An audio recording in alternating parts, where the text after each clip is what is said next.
We will be in Matthew chapter 6 this morning. And I'm going to do something a little different probably than what you may be used to.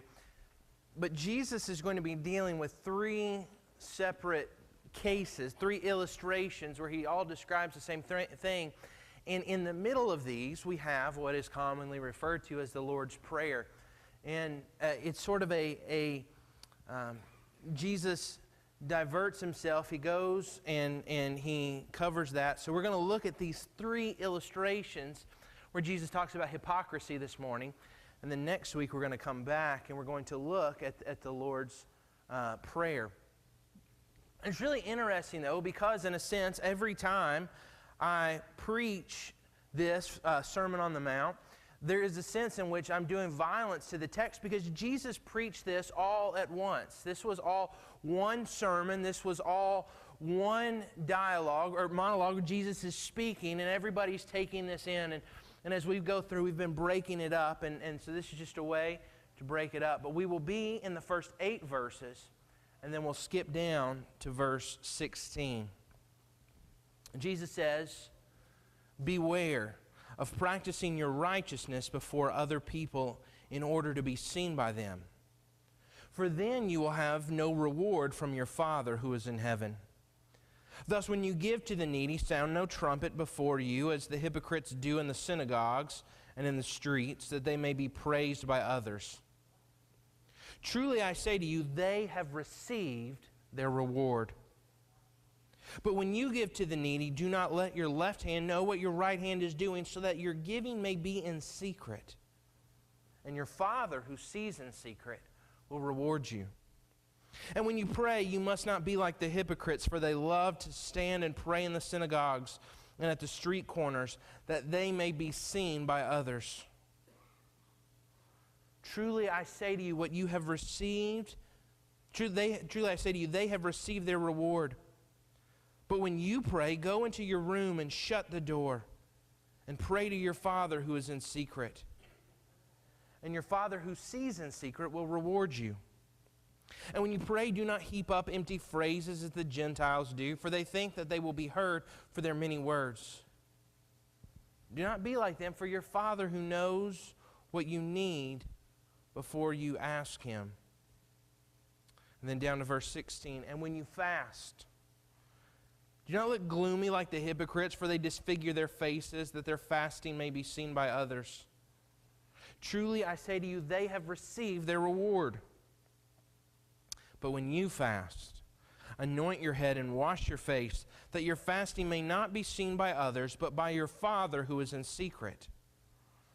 And your Father who sees in secret will reward you." In a sense, Jesus in chapter 5 has been dealing with our actions.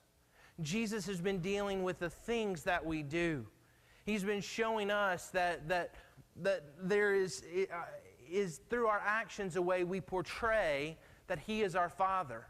But now as we move into chapter 6, He changes and He goes even deeper. He goes beyond our actions to our very intentions. In a sense, we could say that chapter 5 is about the danger of bad works, but here as He begins in chapter 6, He talks about the danger of good works. You see, because Jesus' whole point here is that why we do something can be as important as what we do. We tend to confine righteousness to actions. We tend to think that the action itself is sufficient, but Jesus goes behind that. Jesus goes beyond that to show that why we do something is as important before God as what we do.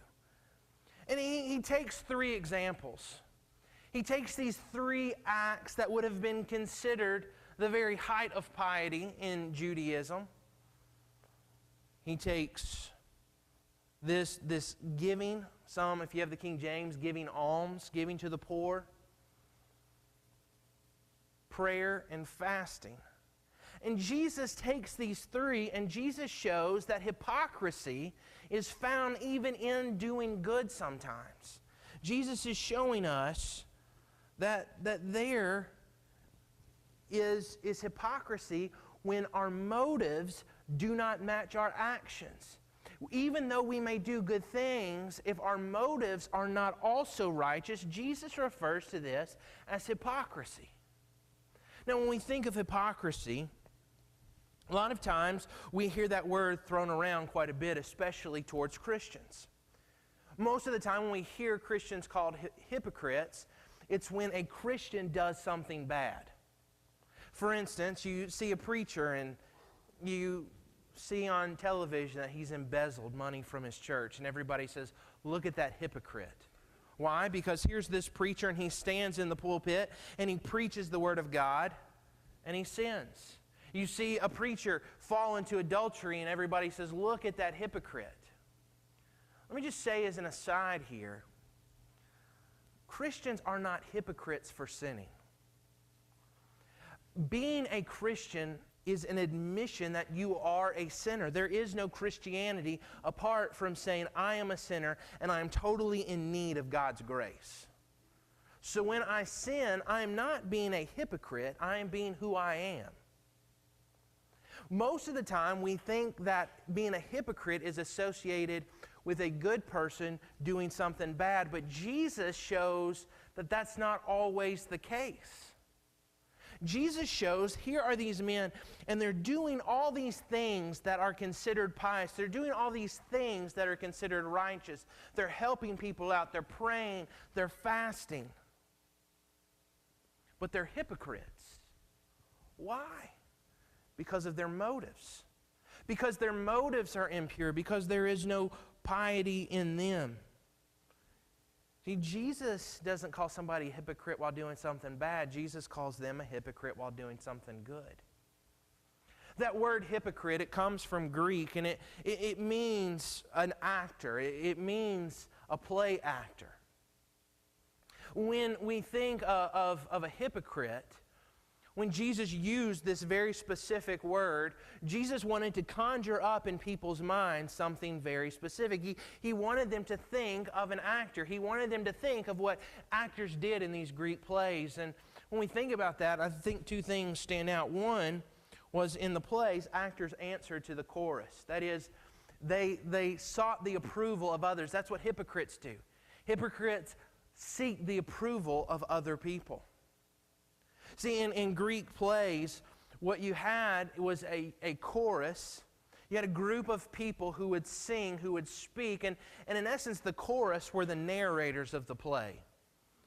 You would have the chorus, and they would tell what was going on. They would give the inner thoughts sometimes of the main characters in the play, and these characters in the play would often look to and respond to the chorus that was singing. And when Jesus calls people hypocrites, Jesus is saying that the hypocrite is somebody who is concerned with what everybody else thinks about them. That is the core, that's the basis of what drives their life, is that everything they do, they keep thinking, how am I being thought of?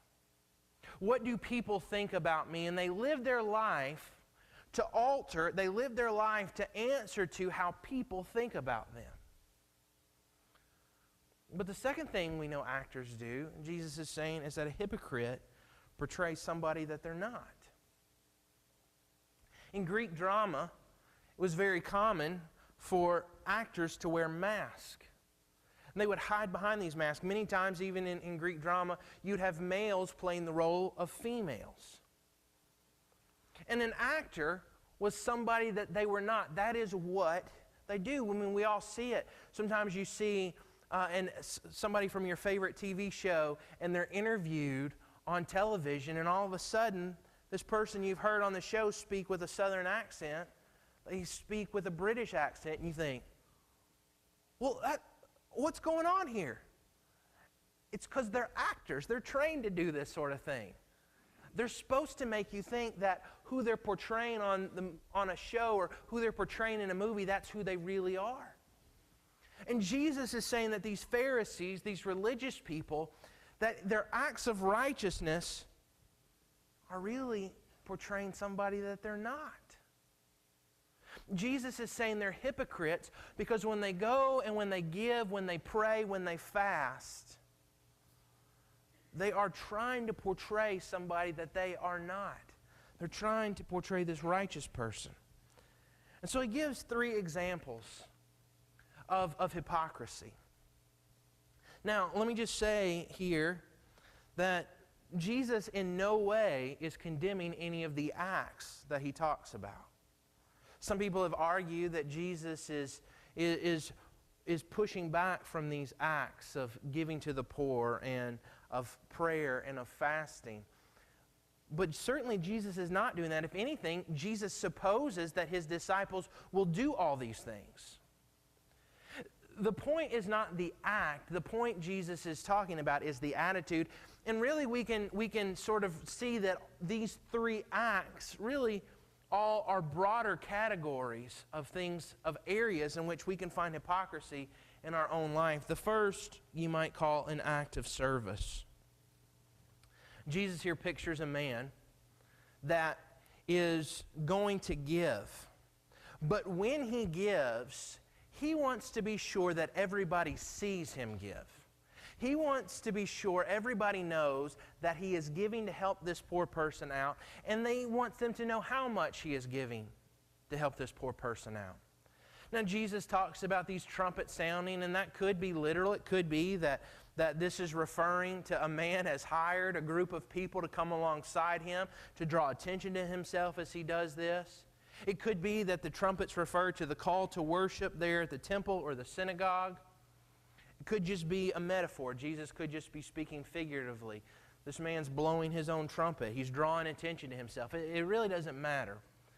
The point is that as this man gives, he wants everybody to know that he is giving. These acts of service are particularly dangerous for hypocrisy. Some people who are hypocrites, they know they're hypocrites. Some people know that when they go to church, they are pretending to be somebody that they are not. They have no doubt about that. It weighs on them. They walk into a church service and they know how to put on the face and they know what to say and they know what things about their life to hide.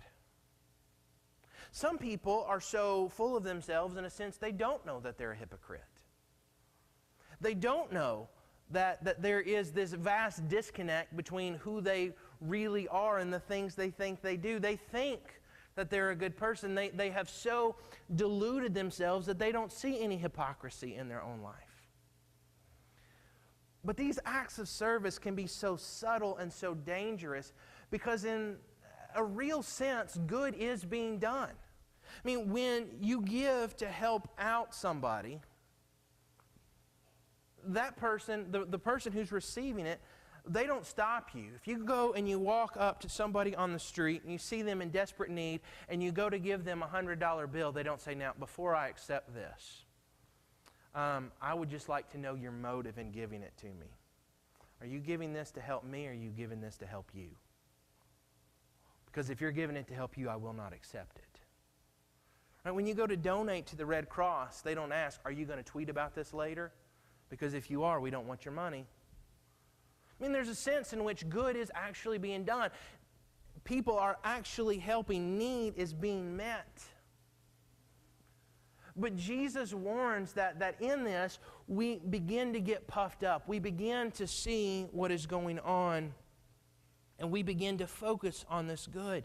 We serve somebody so that we can serve ourselves. You know, it's always funny to me. You see that companies will give money. They'll donate all this money to a charity, to an organization. And what do they do before they donate the money? They call a press conference. They put it on their company website. They don't just hand over a little check, do they? They get one of those giant cardboard things. They're doing all this stuff to draw their attention to themselves. And then they get a tax benefit from it. And so in essence, when these companies do this, recently I saw there was a story that circulated the internet about this girl who, according to the story, she had been attacked by a dog. Her face was disfigured. And She went into a KFC to eat, and the manager told her that her injuries were so bad it was disturbing the other customers, and she had to go. So KFC says, well, we're going to investigate this. Of course, everybody shares it on Facebook because nobody cares about facts. It's just an interesting story, so let's just share it. And if KFC says, we're going to look into this, but in the meantime, we're going to donate $30,000 to this girl. Well, as they investigate, turns out it's not true. Never happened. The grandmother made this whole story up, posted it on Facebook to get people to contribute to this girl's medical bills. And so KFC comes out, and KFC says, you know what? Even though it's made up, you all can still keep the money that we donated. And I'm thinking, don't sound so generous and benevolent here, Kentucky Fried Chicken. You're getting all kinds of good publicity out of this. You're getting a tax break because of this. I mean, this isn't just some selfless act that they are doing. In the same way, so often when we give, we want the attention. We give our time to help somebody. We give our money to help somebody, and we want recognition for it. We want them to recognize, this is what you have done for me. This is how you have helped me. We want other people to know how kind and benevolent and how generous we are. We want people to recognize how good a person we are, and so we do these acts of service, and we want credit and we want recognition for it. We want people to look at us and think, what a good person this is. And we make sure everybody knows what we have done. See, sometimes we serve others so we can serve ourselves. We have to ask ourselves, what is our motivation for serving others? When you go to help somebody, what is driving it? Are you doing it so that you will be recognized? Here's just a basic test, a question that we all need to ask ourselves. When you help somebody, what if no one says thank you? What if you give of your time? What if you give of your money? What if you pour into somebody else and they never say thank you? See, that feeling that wells up inside of us of, I'm owed a thank you. I'm owed gratitude. I need to be recognized for what I have done. Says that we weren't really doing it just for them to begin with. We were doing it for us as much, if not more, as for them. That need to be recognized, that need to be appreciated says that these acts of service are not selflessly motivated, that we do them for us. Then Jesus talks about prayer. And Jesus mentions a religious man. And Jesus, how is it that the religious people pray? They go and they stand where everybody can see them and everybody can hear them, on a temple and a synagogue in the street corner. They're by the temple and the synagogue, and they pray, and they pray like Jesus says, like the Gentiles. They pray these big prayers, these eloquent prayers, these loud prayers, these repetitive prayers. And they just keep going over and over, and they want people to be in awe of the eloquence of their prayer. The second category we can call an act of worship. All of us can face this temptation to hypocrisy that we act different towards God when other people are around. That the prayers we pray in public are very different than the prayers we pray in private. Jesus here speaks of this act of worship. And he says, who is the focus of this man's prayer? Who is the focus of his worship? If he's standing to be seen, if he's speaking to be heard by others, if he's speaking and using all this eloquence so that people around him hear him, Jesus says, who's the focus of his prayer? Well, the answer is him. I mean, we've all seen it. We've all seen people, and they use worship as a platform to draw attention to themselves. Preachers, preachers are awful about this. Some preachers have what I call the preacher voice.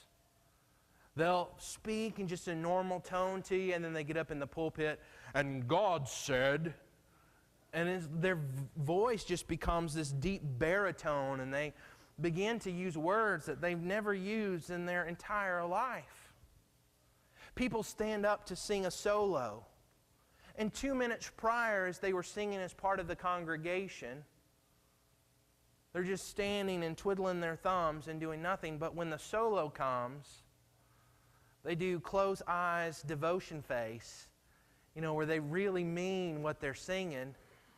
And they're gesturing all over the place, and they're doing all these vocal runs, whether they can actually do them or not.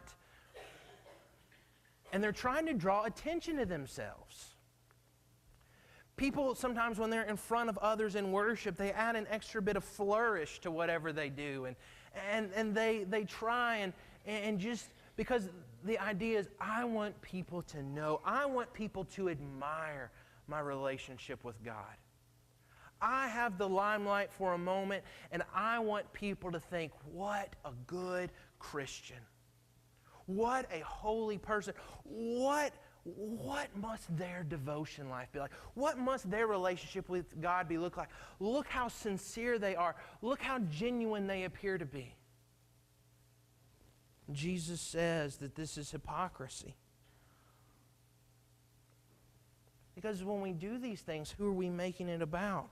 We want people to notice our relationship with God. And we make worship about us. We try and draw the attention from God and put it on us. Maybe we do this knowingly, maybe we do it unknowingly. And I remember I served with a guy one time at a church, a music minister. And every time he sang, it was a stinking concert.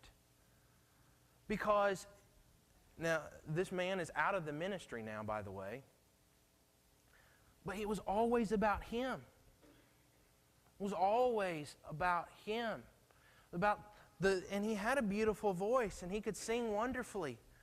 But it was so obvious to everybody around that he was not worshiping, he was performing. And there is a great deal of difference between those two things. Here's some questions we need to ask ourselves.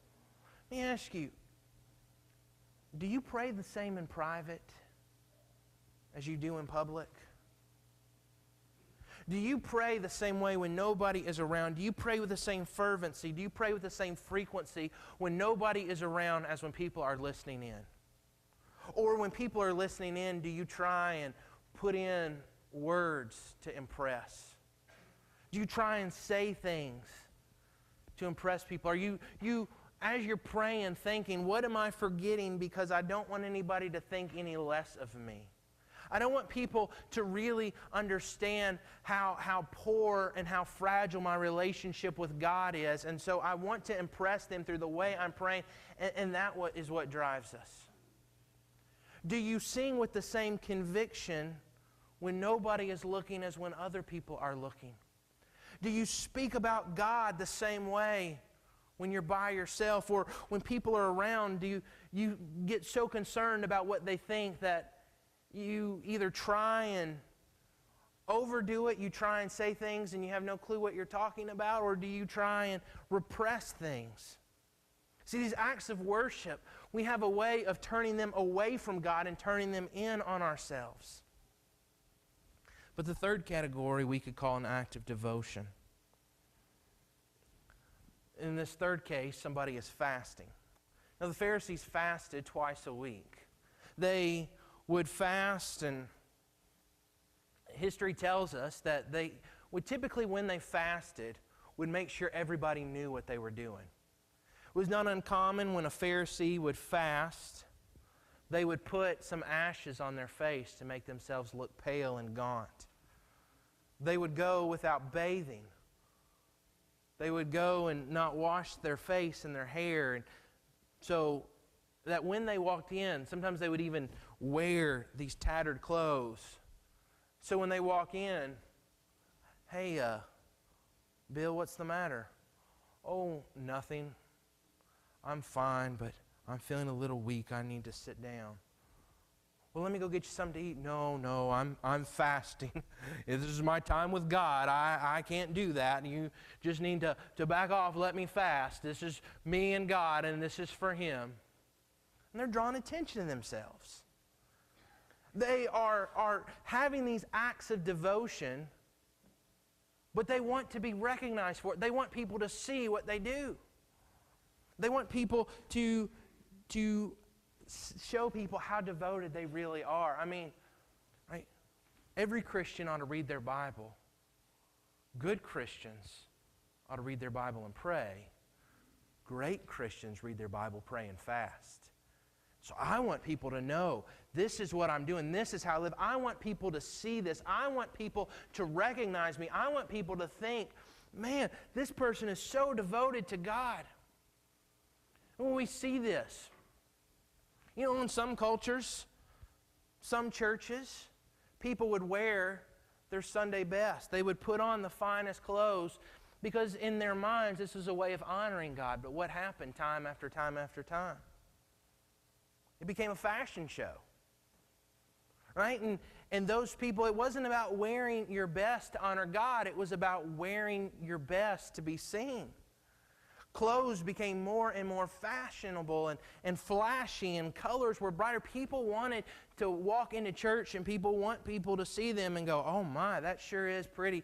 Man, look at them. They must really love God. Look how nice they dress for God today. I remember when I was a teenager, several youth groups in Lexington, our youth pastors challenged us to carry our Bibles around with us. And I watched, and over a couple of months, I noticed something. People kept coming in with bigger and bigger Bibles. You'd have one of those little pocket Bibles, and then somebody would come in with a regular Bible, and then somebody would come in with a study Bible, and then somebody would come in with just a large print Bible. And it was like, as teenagers, we were wanting people to see. We were wanting people to know, the size of my Bible shows you how devoted I am, because I want to be seen, because I want to be recognized, because I want people to ask me about this. Christians have always kind of struggled with this. Either they go to one of two extremes. Either they hide their Christianity, or they want to just be so upfront, and they, not as a way of pointing to God, they want to draw attention to themselves. Jesus says that these acts of devotion, even good acts, even something like fasting that's commanded in the Old Testament, can be done, and it can be voided because it's not done for the right reasons. So in essence, we have to ask ourselves, what's your goal? What is your goal in these three categories? What's your goal in serving people? What is your goal in worshiping God? What is your goal in these acts of discipline and of devotion? Is your goal to be seen by people, or is it to honor God? Is your goal to have people recognize you? Is your goal to have people think well of you? Or is your goal to honor your Father who is in heaven? Jesus really says that these are the two options. And I want you to see what He says, because something Jesus says here is terribly scary. Jesus says that those who do things to get man's approval and not to honor God, Jesus says they get their reward paid in full. The word He uses there, He uses a sales term. This is that their reward is paid in full. That is, if your goal in worship, if you come to church to be seen,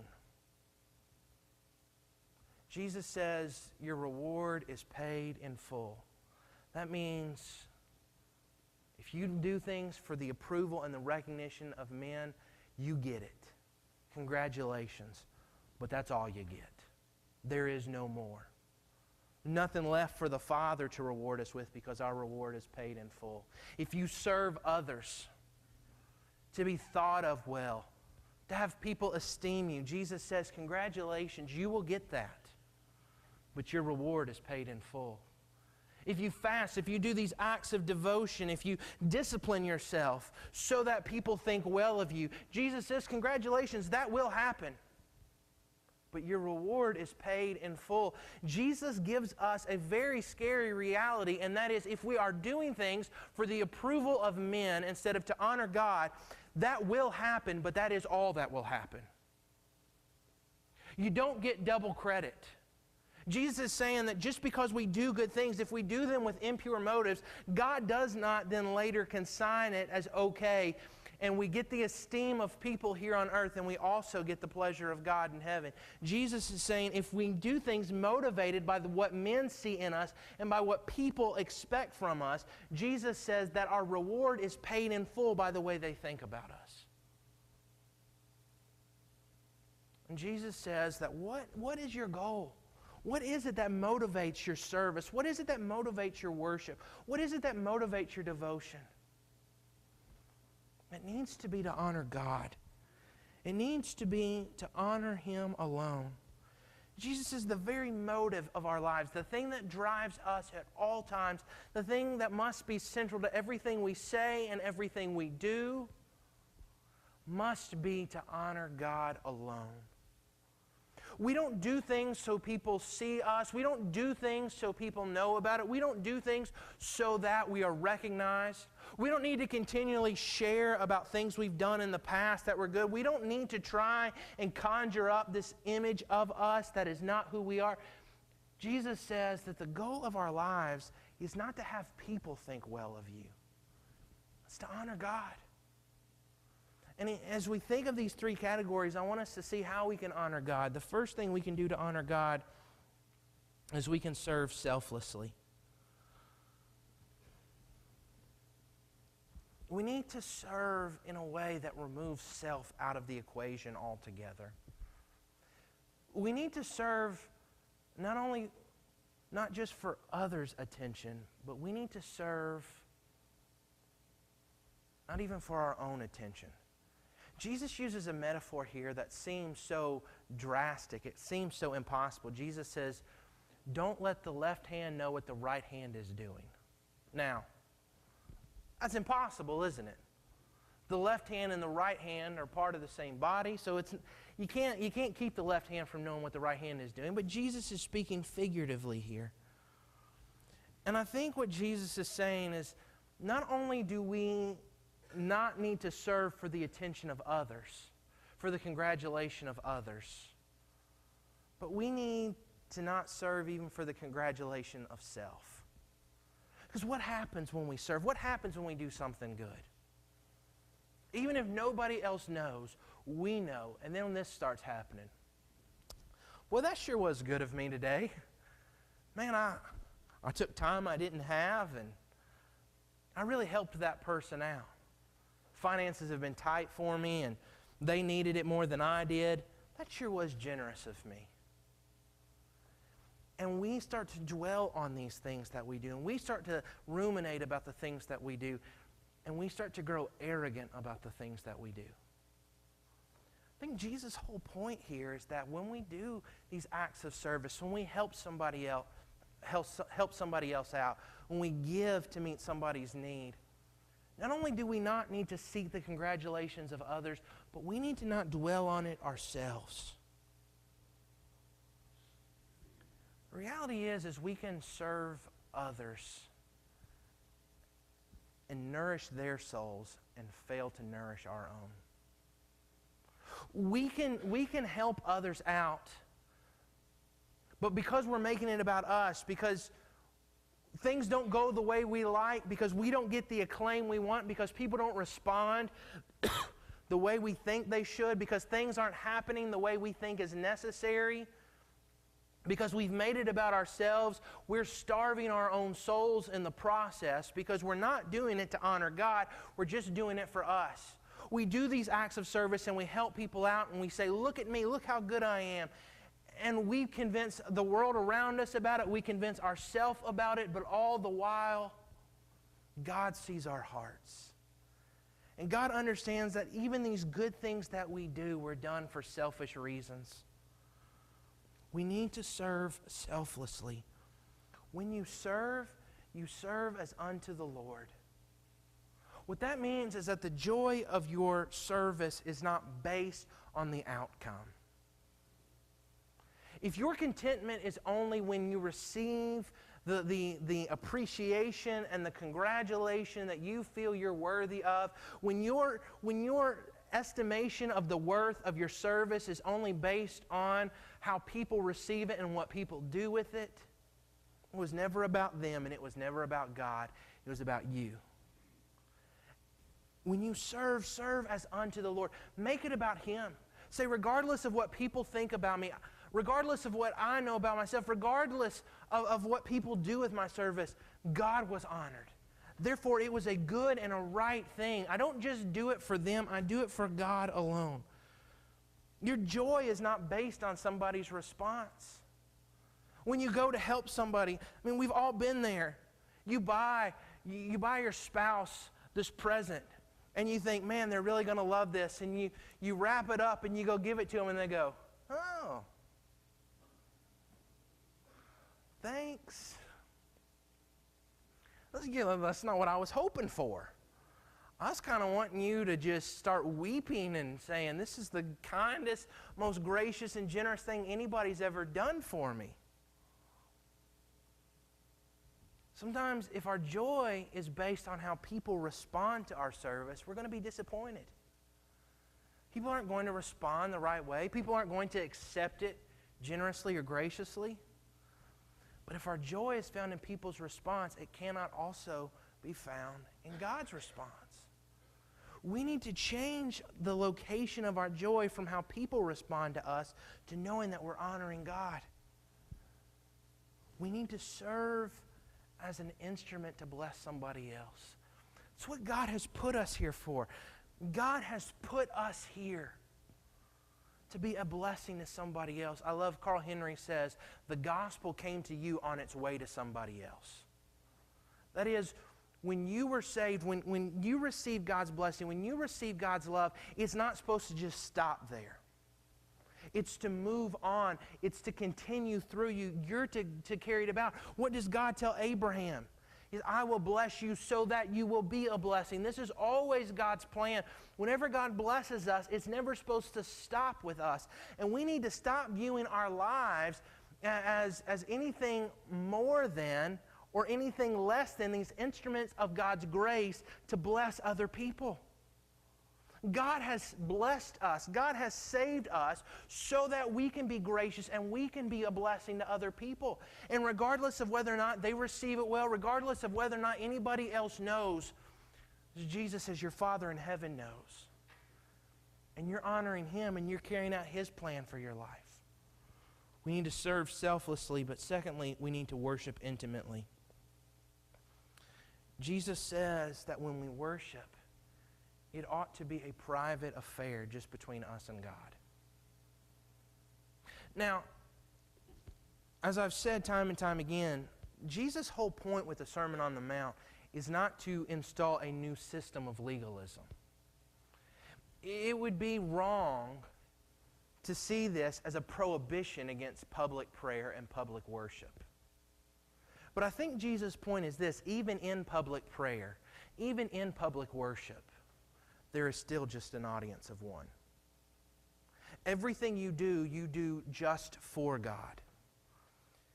When you preach, when you pray, when you sing, whatever it may be, when you give a testimony, when you teach a Sunday school class, when you worship God by serving Him at your job, whatever it may be, whatever form worship takes, your goal is to honor God and to honor God alone.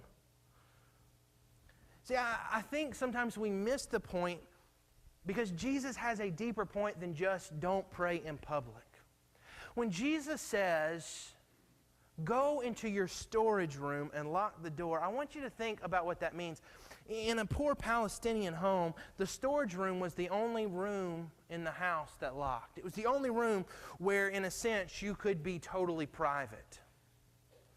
But also, in a sense, it was the least dignified room in the house. It's where animals were fed. It's where household items were kept. It was where food and items to help with livestock were stored.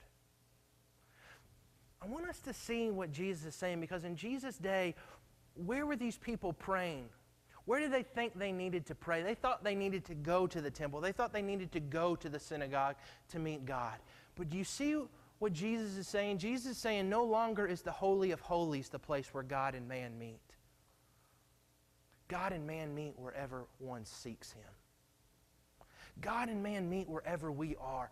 God comes to us. We don't have to come to Him in the Holy of Holies. It's not about this ritual. It's not about this routine anymore. God comes to us. God will meet with us in prayer wherever we seek Him. Why? Because that is what Jesus has come to accomplish. It's not about the fact that I have to go into this room that's so immaculately decorated, that's so intricately kept. It is that I can go in the least dignified place, in the poorest home, in the poorest town in Israel. And God is there, and God hears my prayers. And God accepts my worship. You see what Jesus is praying? Jesus is inviting us. Jesus is saying, here is the basis of our worship. Here is the very foundation of our worship, that God has come to us in Jesus Christ, that God has come to us, that He has condescended to meet us. He has not just said, here is this routine you have to go through to get to me. He is saying, I have sent my Son, and because of His death, because of His burial, because of His resurrection, I am here to meet you. I am here to have intimate fellowship with you wherever you are. And Jesus' whole point here is that worship happens wherever we are. Why? Because God is there. God is not just confined to a little space. God is not just confined to a class of people. God is wherever we seek Him. That is where God has come to meet us. Here in a couple of Wednesdays, not this Wednesday night, but next Wednesday night, I'm going to start teaching on Wednesday nights about Islam. We've been going through different denominations, different doctrines, and because of all that's going on in our world right now, I feel it's appropriate that we need to have this conversation. What is it that Islam teaches? Is the God of the Bible and the God of Islam the same as some have argued? Here's the short answer: absolutely not. And this is one of the main differences. In Islam, God is not with us. God is distant. God is impersonal. God is afar. There is no way to reach God. In Christianity, God has come to reach us. What a God of love. What a God worthy of my worship. That God, in my sin and in my wickedness, has come to save me. He's not forcing me to find the way to Him. He's not forcing me to try and just earn it on my own. But God has come in Jesus Christ, and He says, here is the way to have a relationship with me. Here is the way to have fellowship with me. God is not personal. God is impersonal. God is personal. God is loving. See, and Jesus is saying that the effectiveness of our prayer, it's not based on big words. It's not based on repetition. That's the way the Gentiles pray. The Gentiles thought that the grander your prayer, the greater the chance it was to be heard. The more you said a certain God's name, the more likely He was to hear you. But you hear how personal Jesus says that God is? He knows your needs before you ask them. He doesn't need a deep synopsis of everything going on. He already knows your needs. God's not impressed by the words we use. You know, it always cracks me up. Some people, I say they pray in King James English. They, back in Kentucky, they would just have these real southern accents and speak like Hicks, and then all of a sudden they'd pray and it was thee and thou and thine and wheresoeverest, and sometimes we just make up King James words that aren't actually in there. God doesn't need that. God doesn't sit back and go, you know what? I'm really inclined to answer Michael's prayer because he put a couple big words in there. Wow, Michael said my name a whole lot. I guess I kind of have to do it now. That's not how it works. Sometimes the most genuine an important prayer you can pray is, Father, I love you. Sometimes the most honest prayer you can pray is, God, I desperately need you. It doesn't have to be spelled out. We don't have to just keep going on and on and on. Our Father who loves us so much, who is so intimate and so personal and so close, He knows our needs even before we ask. Prayer is not an intelligence briefing to God. It's an intelligent conversation with God. It's not about what I tell Him. It's about the relationship that is at the basis of it. It's about me sharing with Him. The point is that our worship is to be intimate. It is just God. It is just me.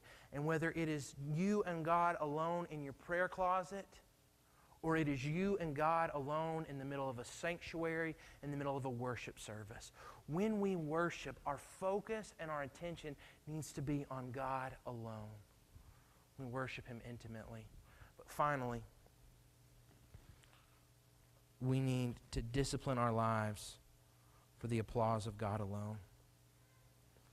My goal in pursuing discipleship in my life, whether it's through prayer, whether it's through reading the Word of God, whether it's through fasting, whether it's through any of the spiritual disciplines, my goal needs to be to honor God.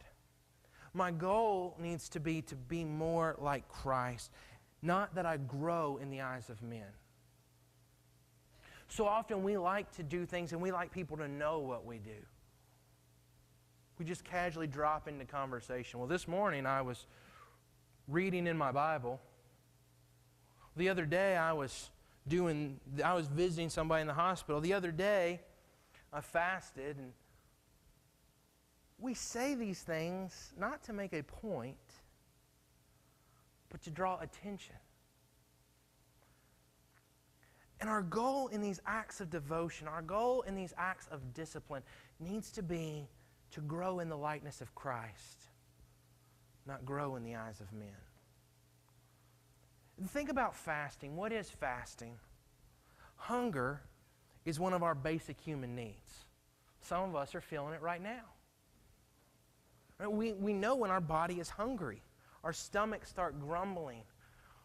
Our body is saying, hey, time to eat. I want something.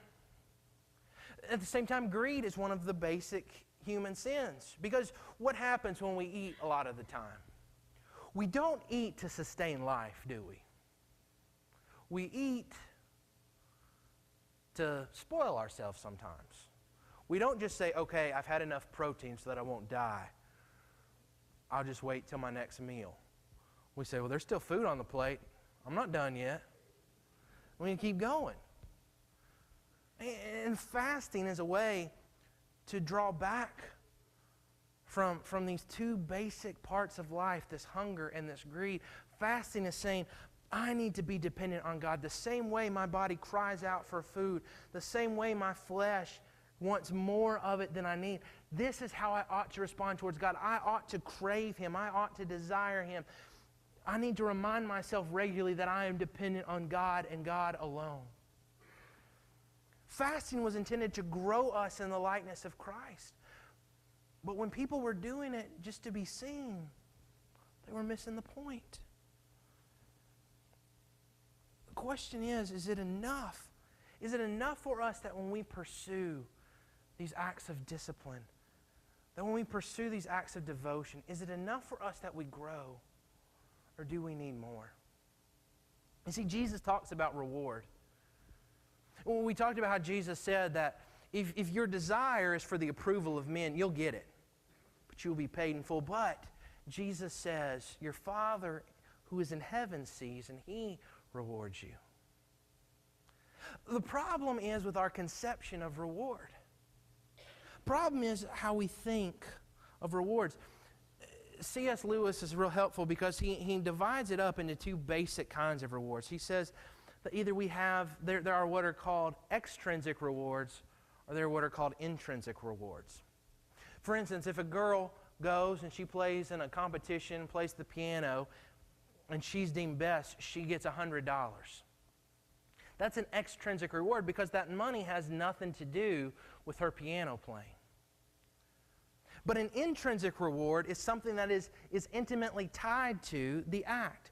For instance, if somebody plays the piano but their goal is to make beautiful music, they might not make any money. But the music that they make is a reward. So much of our lives is in trouble because we keep pursuing the wrong kinds of reward. We get married to fix our own problems or to feel loved, and we make it about something that it's not, and marriages break up because we've made it about us. We've made it about me, and it's not about my spouse. It's not about honoring them. We want this extrinsic reward. We want this feeling. We do this with our kids. We raise kids so that they can be who we want them to be. We raise kids so that they can fulfill dreams we've had. And we try and get these extrinsic rewards from them instead of raising kids for the joy and the discipline of raising kids in a manner that they go off and they honor God. We do this with so many areas of our life. We work not for the satisfaction of a job well done, but we work for a paycheck. And we don't get the kind of rewards we want in life, then that's when trouble enters in. And the problem is we want the wrong kind of rewards for doing the right things. We want to do the right thing, but we want God to bless us in a different way. We want to serve people, but we want notoriety for doing it. We want to pray, but we want health for doing it. We want to devote ourselves to God, but we want esteem from people for doing it. You know how God rewards you for serving somebody? They get served. When you give to somebody, you know how God rewards you? Their need is met. Now, God may graciously reward you above and beyond that, but that is the reward. You worship God. What is the reward?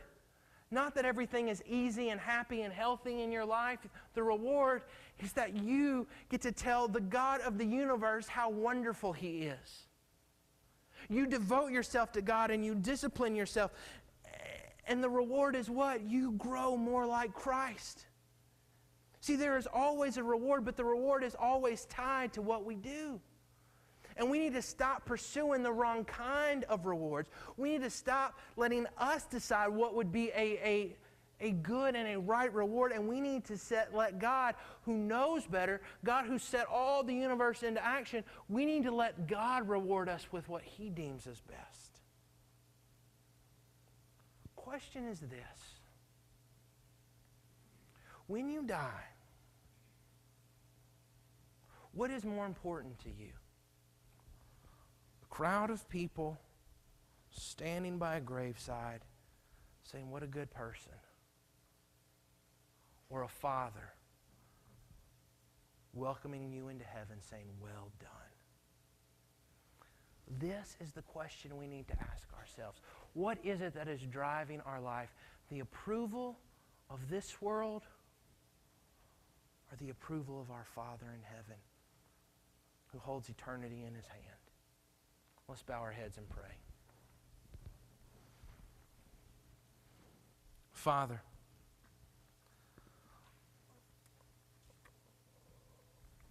Lord, we thank You for the opportunities that we have to serve You and to grow in You, to know You. Lord, I pray that our lives are lived to honor You. It's not about us. It's not just about our preferences. It's not about our notoriety. It's not about what people think. It's not about how people look at us. You may take care of all that stuff. You may not. But Father, may we live our lives with a singular focus that what matters to us is what You know to be true about us. Father, when we serve, may we serve as unto You. When we worship, may we worship You alone. When we devote ourselves to You, when we discipline ourselves and grow, Father, may it be for You alone that we do this. The reality is, if we do it for the attention of people, people are fickle, and all that acclaim will fade. If we do it for ourselves, Father, that won't last either. The way it lasts, the way it satisfies a disciple is when we live for you and for you alone. May you be the focus of our lives. May you be what drives us and motivates our every decision and our every ambition and our every action and, Father, our every intent. And it's in Christ's name we pray. Amen.